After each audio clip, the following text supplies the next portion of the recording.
here's the story. All right.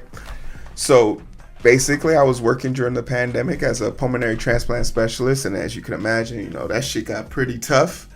Um, Seeing as how the disease was a disease of the lungs, it took a lot of energy and a lot of like mental strength out of me. Mental strengths out of me for sure. And I ended up doing taking the situation where I started applying to like online jobs. Like at the time, I had no tech experience, but I had the lights, I had the microphone. Like I felt like I should know how to program. So I said it couldn't be that hard. I would learn on the job. I even said I would take a job paying $50,000 just so I could get in the door. And I put out like 100 applications and got rejected from everybody. And one of the people who rejected me, I just wrote him a letter, say, hey man, can you tell me what I'm doing wrong here? And he's like, to be honest, we think you're a great candidate if we needed you to save the life of a program, or if we needed you to do CPR in our office, but you don't have anything even remotely showing that you could work an Excel spreadsheet. And I was like, but these aren't difficult skills. Yeah, but you got to show it. You got to show it so we know it. So I went home and I redid my resume from head to toe, completely changed it. I removed all words of my medical background and replaced it with parliamentary or shared terminologies and shit like that. So 6 weeks into me searching for a new job, I get a hit from one company. At the time, I'm in Toronto, and they say, hey, we saw your resume. It's a biostat and data specialist. It deals with oncology, so you have a unique blend where you have medical background and data infrastructure.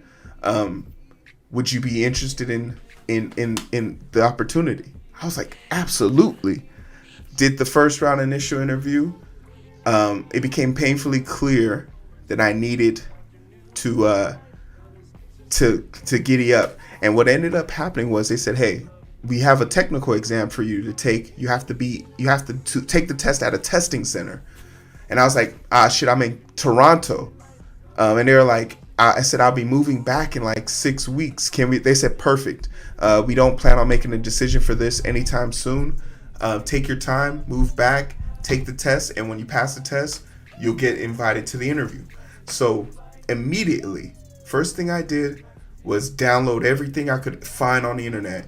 But when I was downloading stuff, I saw that Twitch had a link to someone who was currently doing Python, which was the language I had to learn, as a test online, and they were doing leak code.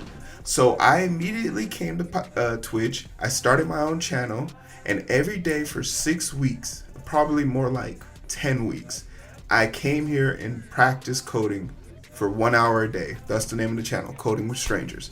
So we're in it, right? The day of the exam comes. I've never scored higher than a 70% on the exam while on stream. Day of the test comes. I completely blow it out of the water. I get a 75%. I'm a fucking genius. And I showed them the score. You needed a 70 to pass. I showed them my 75, and they was like, all right, we're going to do the interview with you. And the interview is group. It's a group interview. Everyone does the interview together. And I was just like, okay, cool, no problem. So, I get there, everything's cool. I walk in, and I sit down in the middle, and to my right there's this baby. I mean, he looked like he had to be no older than like 14. He had so many goddamn stickers and boot camps that he completed on the back of his laptops. I mean, he looked like a little boy genius. He was adorable. But I was like, all right, cool. You know what? I'm not gonna stress this. I'm not gonna. I feel like I can beat him just because he probably doesn't have experience in these settings. And then I look to my left, and there's this dude dressed in a black suit. And when he hit the button on his keyboard, 2 screens popped out the side. Just 2 more screens popped out, and then 2 keyboards popped out. He literally was typing on Megatron's back. I mean, the guy was... He had to have been from Secret Service or somewhere. Like, he had nuclear launch codes. I've never seen so many screens come out of a goddamn keyboard. And, you know, in retrospect, I probably should have had some my resume was on a piece of paper. I didn't have any technology. I just brought a notebook and I printed my resume that I laminated so I could pass it back and forth. Because I was getting tired of buying printing paper, shit like that. But anyway, the interviewers came in. They were like, "Okay, Hero, we'll start with you first." I slid over my resume, and they were like, "Hey, you got a passing grade on the Python, so we know you can do Python. You said that was your best." I was like, "Yeah, that was my best, but I wasn't feeling well that day. You know, pressure's on." The important part is to get the passing grade. They're like, yeah, absolutely. But Hero, we gotta tell you, your resume was quite fascinating because not only were you proficient at Python, you also know JavaScript. Is that correct? And I was like, yeah, of course. I didn't want to say this at first, but JavaScript was actually my first baby mama. Me and her been kicking it since the 80s. But you know, times changed. Data engineering. I left the web dev alone and decided to do Python. And they're like, "Oh, okay, fascinating. Keep in mind, I have never typed a word of JavaScript in my life. If you had told me to tell you what JavaScript did at the time, I could not have told you that it dealt with web development." Then they were like, "Okay, the thing that they stopped and they looked at it. There was two interviewers. First one with the glasses, he looks at it, he taps something on my resume, he circles it, which is why I laminated, because the disrespect, I gotta wipe that off later. If it was a normal piece of paper, I get that back. I can't use that anymore. He slides it to his partner. His partner looks at it, he shrugs his shoulders, slides it back, and then he slides to me and says, "Hero, we got one question. Between the two of us is 30 years of experience, and we've never heard of this language. Can you tell us what that is?" So they slide my resume to me. I take a look, and I'm like, shit. Oh, C hashtag. And they were like, C hashtag. And I was like, yeah, C hashtag? You've never heard of it? They were like, no, we've never heard of C hashtag. Where did you learn that? Don't worry. Hey, baby. At MIT, all those boot camps you did and all those classes you took, they definitely taught you what C hashtag is, right?